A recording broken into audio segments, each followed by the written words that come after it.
बिस्मिल्लाहिर्रहमानिर्रहीम। अस्सलाम वालेकुम नाज़रीन, आप यूट्यूब चैनल देख रहे हैं। मैं इमरान ख़ान हूँ। नाज़रीन, मुल्तान की सराउंडिंग में हालात बहुत ख़राब हैं, बहुत ज़्यादा। अभी जो सहाफ़ी हैं उमर दराज गोंदल साहब, उन्होंने आज कुछ वीडियोस शेयर की हैं। कुछ और जो डिजिटल मीडिया के वहाँ पे जर्नलिस्ट हैं, उन्होंने जो वीडियोस शेयर की हैं वो इंतहाई अफसोसनाक और तकलीफ़ दें हैं। हमारी टीम जो वहाँ मौजूद है, यानी जंग के इलाके में, मुल्तान के एरियाज़ में और इसकी सराउंडिंग में, वो जो मनाजिर भेज रहे हैं वो इंतहाई खौफनाक हैं। बहुत सारी चीज़ें तो हमें डर लगता है कि हम लोगों को दिखाएंगे तो यानी वो ऐसा लगता है कि बच्चे देखेंगे, ख़वातीन देखेंगी तो उन्हें तकलीफ़ होगी।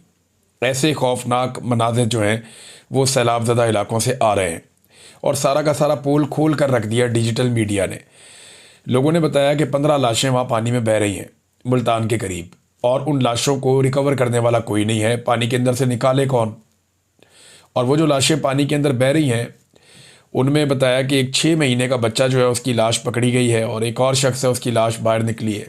एक बच्चा अपनी वालदा की लाश निकाल रहा था। तो एक अजीबोगरीब सूरत हाल है वहाँ पे। एक खातून बता रही है कि जी हमारे बच्चे वहाँ दरख्तों पे चढ़े हुए हैं और उन्हें रेस्क्यू करने के लिए कोई नहीं गया, यानी उन्हें निकालने के लिए कोई मौजूद नहीं है, कोई मदद नहीं कर रहा। इसके अलावा जो प्राइवेट कश्तियों वाले हैं वो बहुत पैसे मांग रहे हैं, 2-2 लाख रुपया मांगते हैं एक फैमिली को रेस्क्यू करने के लिए। कई लोगों ने शिकायत की कि रेस्क्यू वाले जो जो प्राइवेट रेस्क्यू वाले हैं, प्राइवेट जो जिनकी कश्तियाँ हैं प्राइवेट, कई लोग पहुंच गए वहाँ पे। जिनके इलाकों में सैलाब नहीं आया वो अपनी कश्तियाँ लेके वहाँ पहुँच गए हैं, और जिनके पास कश्तियाँ थी वो वहाँ पे लेकर आ गए हैं। अब वो कश्तियाँ जो प्राइवेट लोग चला रहे हैं पीटर इंजन के साथ, जो दीगर वो छोटी छोटी मशीनें होती हैं उनसे वो चलाते हैं, बाज़ों का चप्पू के साथ, तो वो पैसे मांगते हैं लोगों से कि आपकी फैमिली को अब निकालते हैं, और लोग एडवांस में पैसे दे रहे हैं। बहुत सारे कस्बों में जो लोग घिरे हुए हैं, जो निकल कर जाना चाहते हैं, घरों की छतों पर बैठे हुए हैं, दरख्तों पे चढ़ के बैठे हुए हैं, वो वहाँ लटके इंतज़ार कर रहे हैं कि हुकूमत आएगी। हुकूमत आ नहीं रही। हुकूमत के वसाइल बहुत थोड़े हैं, हुकूमत ये कर नहीं पाएगी। और हुकूमत को अपने सारे वसाइल को इस जगह पे लगाने की बजाय, ये तवज्जो जिन कामों पे देनी थी वहाँ तवज्जो देने की बजाय वो टिकटॉक बनाते हैं और निकल जाते हैं। यानी अब इमरान खान की नकल करने के चक्कर में मरीम नवाज़ पहुँच गई वहाँ जाके, जी बच्चों को हम खाना खिला रहे हैं। और वो जो माहौल है उसकी जब वीडियो आती है, तस्वीर आती हैं, तो लोगों को तकलीफ़ होती है, लोग बुरा भला कहते हैं। लोग हुकूमत से मुकम्मल तौर पे मायूस हो गए हैं। जब भी सैलाब मुतासरीन से बात करो तो वो हुकूमत को गालियाँ देते हैं, और ये चीज़ें टीवी चैनल पे ऑन एयर की नहीं जा सकती। अब सैलाब मुतासरीन के जो बदतरीन हालात हैं वो पाकिस्तान के इलेक्ट्रॉनिक मीडिया को ऐसा लगता है कि मना कर दिया गया कि आपने सैलाब की तबाही नहीं दिखानी। वो सैलाब की तबाही दिखाते हैं तो साथ वो बददुआएँ भी आती हैं जो आम आदमी इन्हें दे रहा है, और आम आदमी की वो मायूसी भी आती है जो इन हुक्मरानों से या इस्टेब्लिशमेंट से आम आदमी मायूस हुआ है। अब रेस्क्यू के इंतज़ार में लोग छतों पे चढ़े हुए हैं, लेकिन इन्होंने क्या किया, अपना एक मसनूई सेट लगाया, सेट लगा के वहाँ पे अपना टिकटॉक बनवाया और टिकटॉक बना के निकल गए। भाई जब लोग मर रहे हो ना, लाशें पानी में तैर रही हों, फिर आप ये ड्रामे नहीं कर सकते। जब लोगों की जानें जा रही हों, लोग भूखे हों, फाका ज़दा हो, तब आप ये ड्रामे नहीं कर सकते। लेकिन आप देखें कि इनके ड्रामे जारी हैं और ये ड्रामे लगातार करते चले जा रहे हैं। ये सारे के सारा जो है ना, एक ऐसा टोला लाकर मुसल्लत किया पाकिस्तान की मिलिट्री एस्टेब्लिशमेंट ने, जिन्हें अवाम का एहसास ही नहीं है, और ये करप्शन के अलावा कोई और काम करना जानते भी नहीं है। झूठ, करप्शन, बेईमानी, फ्रॉड, ये यही काम करते हैं। पाकिस्तान के ज़्यादातर सियासतदान यही करते हैं, क्योंकि अच्छे लोग सियासत में आए ही नहीं, और जो लोग आए उन्हें चलने नहीं दिया गया, चाहे वो किसी भी पॉलिटिकल पार्टी में आए हों। इनकी पॉलिटिकल पार्टी में भी अच्छे लोग हैं, लेकिन आप देखें वो पीछे रह जाते हैं। जो जितना बेईमान होगा, करप्ट होगा, वो आगे आ जाएगा। अभी आप ये देखें ना कि ये शाहराह भुट्टो है, मलीर एक्सप्रेस वे, इसको जनाब 54 अरब रुपए का ये मंसूबा है। हलीम आदिल शेख साहब बता रहे थे 54 अरब रुपए का मंसूबा है, और इसका पूरा एक हिस्सा एक बारिश में ही बह गया। ये अभी हाल ही में बिलावल से इफ्तिताह करवाया इन्होंने, बड़े इश्तिहारात लगाए, करोड़ों रुपया लगा दिया अखबारों पर इधर उधर कि जनाब हमने कमाल कर दिया। अरबों रुपए की तो ये अपनी मशहूरी करते हैं हर महीने कि ना बड़ा कमाल कर दिया, बड़ी ज़बरदस्त हाईवे बनाई है हमने। वो बह गई हाईवे पहली बारिश में। ये हालात हैं कराची के। कराची के कई इलाकों में जो है वो पानी खड़ा है, और उसकी वजह से लोगों का नुकसान हो रहा है। कई दफ़ा हमने देखा कराची में गाड़ियाँ पानी पर तैर रही हैं, कई मरतबा हमने देखा मोटरसाइकिलें लोगों की डूब गई हैं, कई मरतबा हमने देखा कि लोग अपने घरों से पानी निकाल रहे हैं। लेकिन ये इतने मुतमईन है, इतने मुतमईन है, ऐसा लगता है कि जैसे कुछ हुआ ही नहीं। आम आदमी का नुकसान हो, इन्हें फिक्र ही नहीं होती, इन्हें परवाह ही नहीं होती कि आम आदमी का नुकसान हो गया। अब मरीम नवाज ने गुजरात का दौरा किया, वहाँ पे इंतज़ामिया ने चूना लगाया मरीम नवाज को, और मरीम नवाज ने चूना लगाया आवाम को। जबकि हकीकत ये है कि अभी भी गुजरात के कुछ इलाकों से पानी नहीं निकल सका। ये अभी लोग सोशल मीडिया पे डाल रहे हैं कि जनाब 8 दिन हो गए गुजरात में बारिश को रुके हुए, 8 दिन हो गए। 8 दिन पहले वहाँ बारिश हुई थी, वो 8 दिन से वहाँ जो पानी खड़ा है अभी भी कुछ इलाकों में अभी भी खड़ा है, और वो पानी हुकूमत निकालने में नाकाम है। मच्छर पैदा हो रहे हैं, बीमारियाँ पैदा हो रही हैं, गैस्ट्रो के केसेस हैं।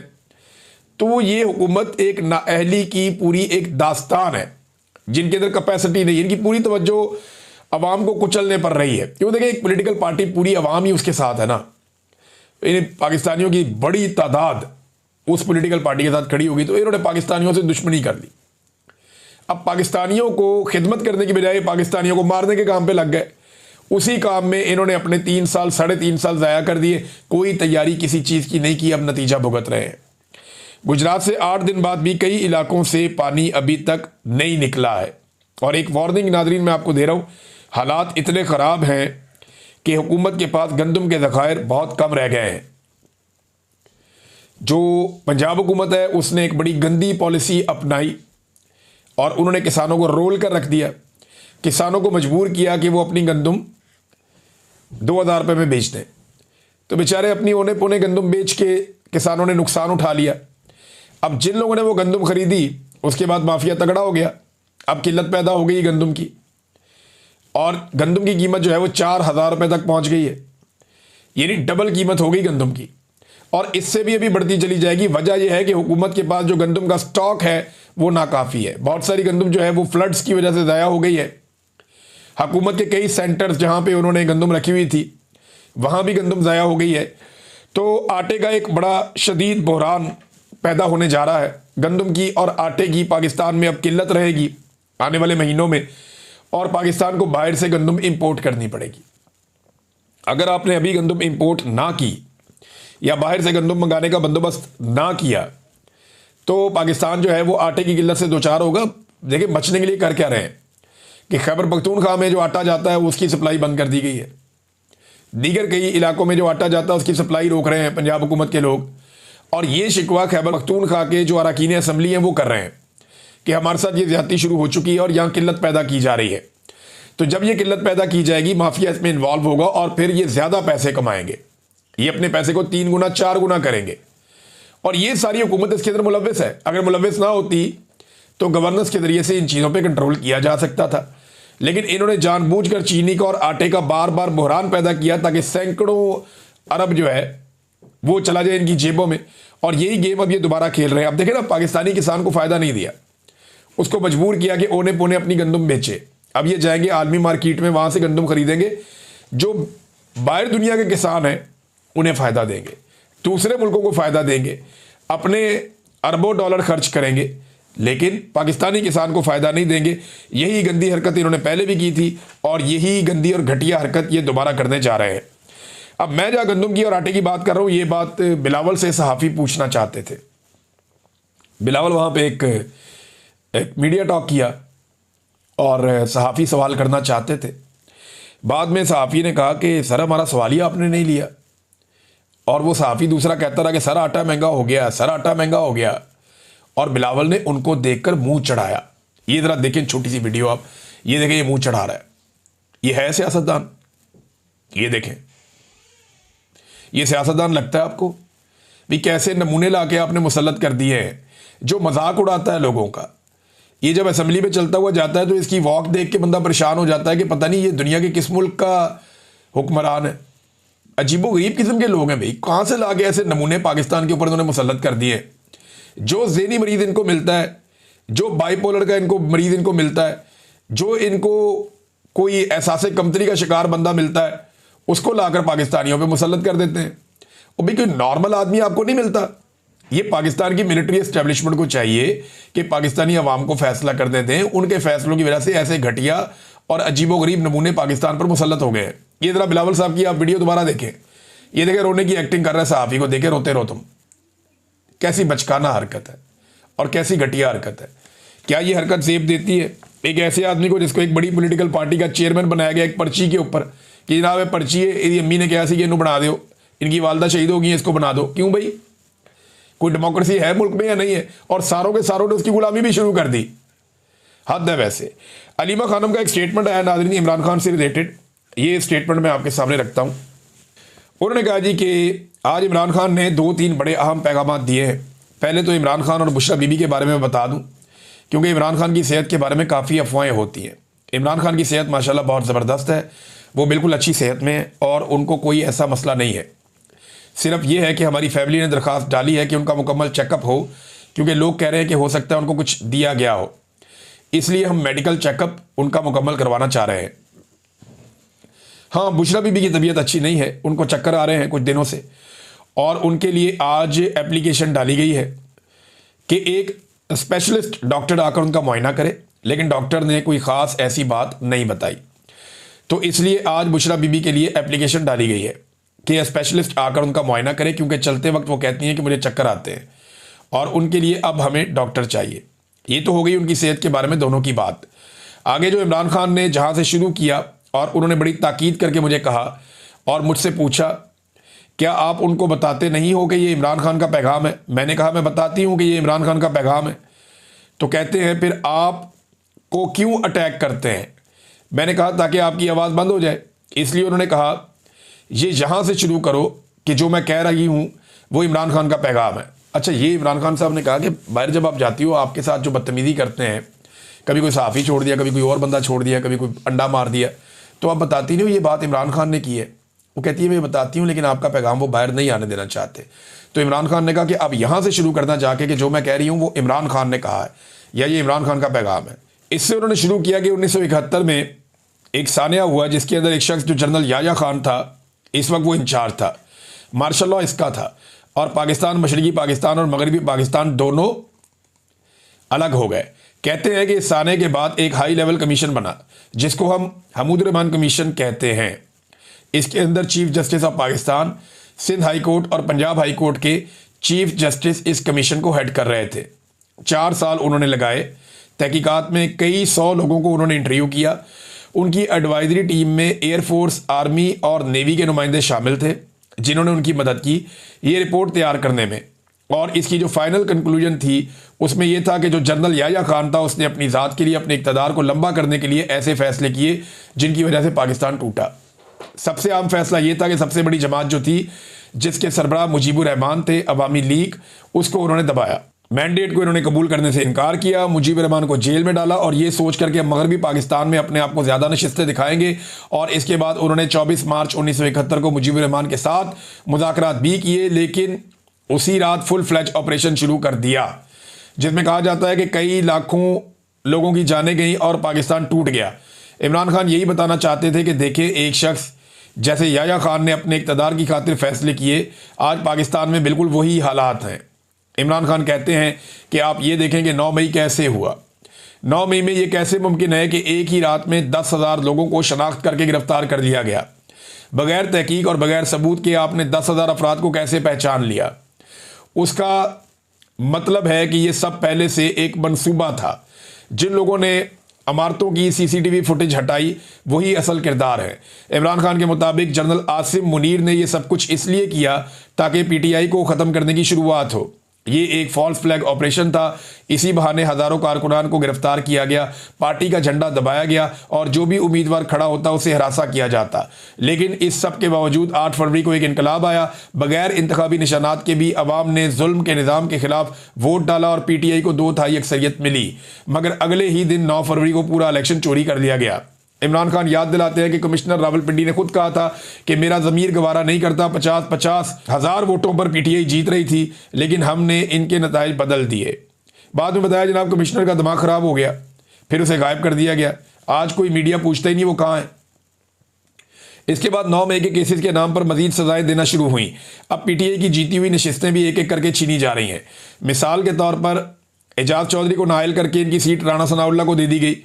इसी तरह नाजायज़, नाअहली और झूठे मुकदमात के ज़रिए नशिस्तों पर कब्जा किया जा रहा है। इमरान खान ने कहा कि आप इन लोगों की हुकूमत को जायज़ हैसियत ना दें।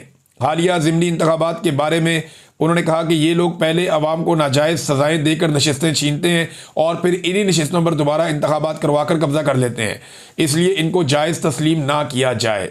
आखिर में इमरान खान ने कौमी असम्बली के तमाम अरकान को खराज तहसीन पेश किया जिन्होंने अपनी कमेटियाँ छोड़ दी उन्होंने कहा कि अरकान असम्बली ने इस्तीफा दे दिया, अपनी मुराद वापस कर दी। अब इमरान खान ने आज जो नई हिदायत दी है उनके मुताबिक सेनेट की तमाम कमेटियों से भी इस्तीफा दिया जाए। जितने भी सेनेटर्स किसी कमेटी में बैठे हैं सब कमेटियों से अलग हो जाए। ये इनकी आज की हिदायत है। और साथ ही कहा कि कुछ दिनों बाद मैं अगला लायामल दूंगा। तीसरा नुकता, इमरान खान फिक्रमंद थे खैबर पख्तूनख्वा में जारी ऑपरेशन। उन्होंने कहा कि यह ऑपरेशन फौरन रोका जाए। बादी में जब ANP की हुकूमत में ऐसा ऑपरेशन हुआ था उसका नतीजा उल्टा निकला था। इस तरह के ऑपरेशन में पुलिस के एहलकार भी शहीद हो रहे हैं, दूसरी तरफ आम लोग भी मारे जा रहे हैं। इससे दहशतगर्दी मजीद बढ़ेगी, कम नहीं होगी। 2004 से पहले पाकिस्तान में ऐसी सूरत नहीं थी। दहशतगर्दी इस वक्त बढ़ती है जब आप अपने लोगों पर बमबारी करते हैं और बेगुनाह शहरियों को मारते हैं। फिर उन्होंने अफगानिस्तान का जिक्र किया, हमारा बरादर इस्लामी मुल्क है, अगर आप उन पर बमबारी करेंगे तो ये बिल्कुल गलत होगा।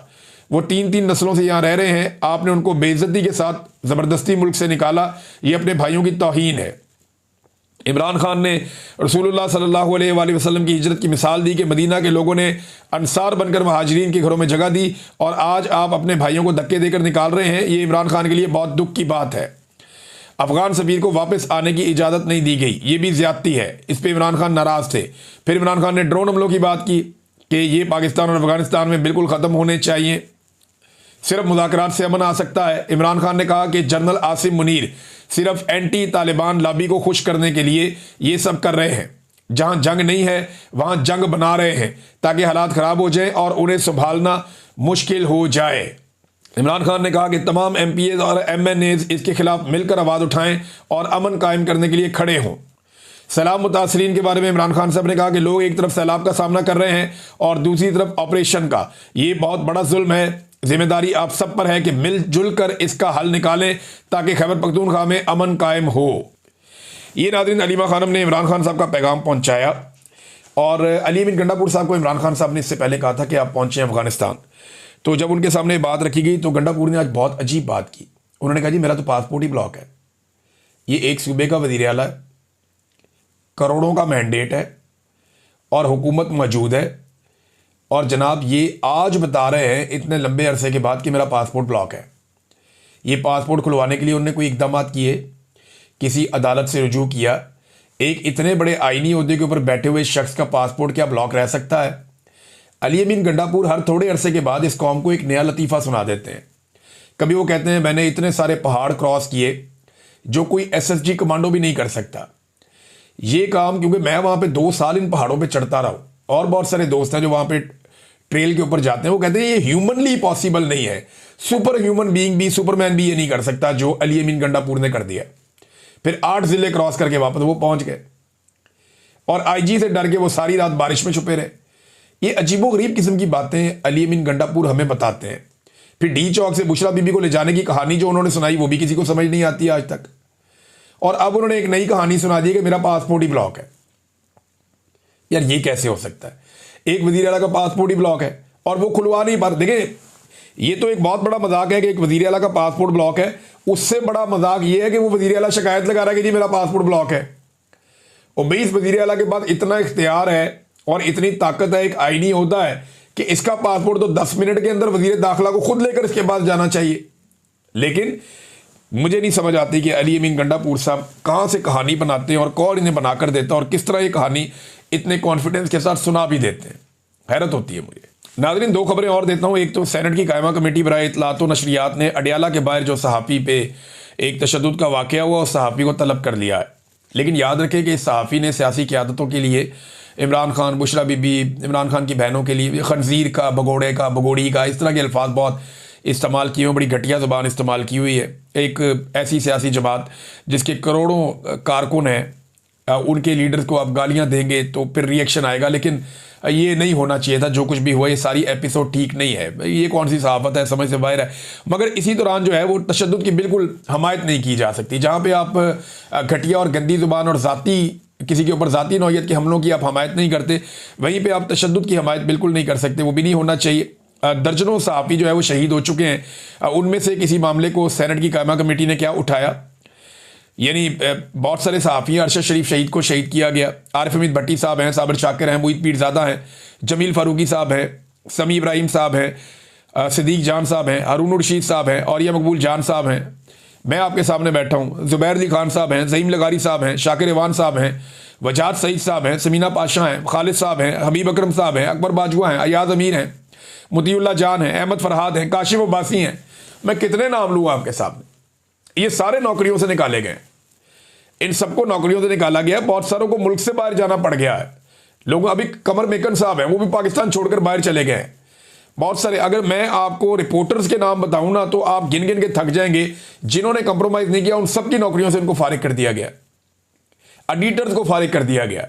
एंकर्स तो आपको नजर आते हैं ना, बाकी लोग आपको नजर ही नहीं आते। बेतहाशा जुल्म किया गया, लेकिन कभी कायमा कमेटी ने बुलाया, पूछा? कभी नहीं बुलाया। मैं और शहीद अरशद शरीफ इस कायमा कमेटी में गए थे, हमने जाकर सारे हकायक रखे थे। टके की इनकी औकात नहीं है, कुछ नहीं कर सके थे। उसके बाद साबिर शाकिर भाई ने बाहर से बैठ के इस कायमा कमेटी को सारा कुछ बताया, बार बार इनको लेटर लिखे, हर चीज इनको भेजी हमने। टके का इनकी औकात नहीं है, इन्होंने कोई काम नहीं किया था, ना ये अब कर पाएंगे। जिनकी औकात है वो ओहदों पे बैठते जा रहे हैं। देखिए एक और खबर आई है, ये एक और मेजर जनरल है, इनको नौकरी मिल गई है। बहुत बहुत मुबारक हो, बहुत बहुत मुबारक हो। जैसे लॉटरी लगती है किसी की, वैसे ही इन जर्नलों को नौकरियां मिलती हैं सिविल इदारों के अंदर। मेजर जनरल अबू बकर शहबाज एडिशनल सेक्रेटरी वजारत दफाई पैदावार तैनात हो गए। मेजर जनरल अबू बकर शहबाज को 3 साल के लिए डेपुटेशन पर तैनात किया गया है। नोटिफिकेशन जारी कर दिया गया। वजारत दाखिला के बाद हाजिर सर्विस मेजर जनरल अबू बकर शहबाज वजारत दिफाई पैदावार में भी तैनात। देखें कैसा ज़बरदस्त मामला चल रहा है, एक के बाद एक ओहदे इन्हें मिल रहे हैं। मौज लगी हुई है, इंजॉयमेंट चल रही है इनकी। एक चीज़ और भी है कि कतर के ऊपर जो अटैक किया ना इसराइल ने, उस पर जो अमेरिकन स्टेटमेंट है वो बड़ा इंटरेस्टिंग है। बाद में फिर बात करते हैं, वक्त बहुत ज़्यादा हो गया अब तक के लिए इतना ही। अपना ख्याल रखिएगा, अपने चैनल का भी। अल्लाह हाफिज़।